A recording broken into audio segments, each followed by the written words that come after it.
আসসালামু আলাইকুম, কেমন আছেন সবাই? আশা করি সবাই ভালো আছেন। তো আমি খুব ভালো। তো আমি বর্তমান আছি শারজা আলনাদাতে, প্রায় মাজাজ শারজা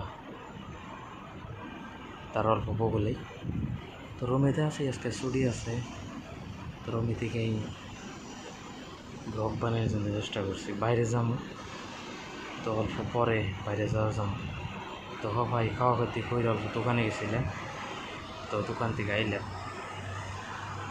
তো দেখেন খুব রোদ,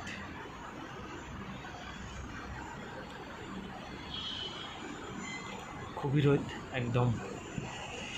বৃষ্টি হবে বলে গভর্নমেন্টের থেকে অ্যালাউ করে দিছে, আজকে বৃষ্টি হওয়ার কথা। তার জন্য গাড়ি মোটর খুব কম চলতেছে আজকে। দেখতেছে এই যে ব্রিজ, যে বিল্ডিং, খুব ভালো একটা ভিউ। রোদ, খুবই রোদ উঠছে, তার জন্য ভিডিও বানান খুব অসুবিধা হয়ে গেছে, দেখা গেতেছে না।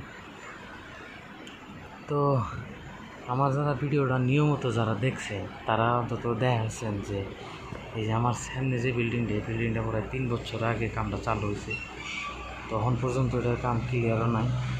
দেখাতেছেন ওই যে মানুষ গ্লাস ক্লিনিং করতেছে, এনে 19 নম্বর, 18 নম্বর, 17 নম্বর, 22 নম্বর, 23 নম্বর মানুষ আছেন।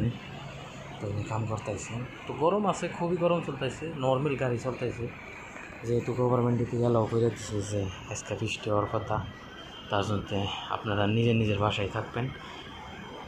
পয়ফুলহান স্কুলে পাঠানোর জন্য না করে দিছে, অনলাইন ক্লাসও বলে কইছে। তো এই জন্য কেন আগের তারিখে বহুত ক্ষতি হয়েছে বৃষ্টিতে, তো এই তারিখে যাতে এইখানি ক্ষতি না হয় তার জন্য গভর্নমেন্টের বহুত চেষ্টা চালাইছে। আর যে জায়গায় পানি স্টক হয়ে যায়, এখানে বড় বড় ট্যাঙ্কার অলরেডি রেডি করে রাখা হয়েছে, যেহেতু আগের তারিখে রেডি করে রাখা হয়েছিল না। তো দেখেন খুব সুন্দর একটা দৃশ্য, খুবই গরম। তো দেখি বাইরে যাবো আজকে ব্লগ বানানোর জন্য, দেখাতেছি।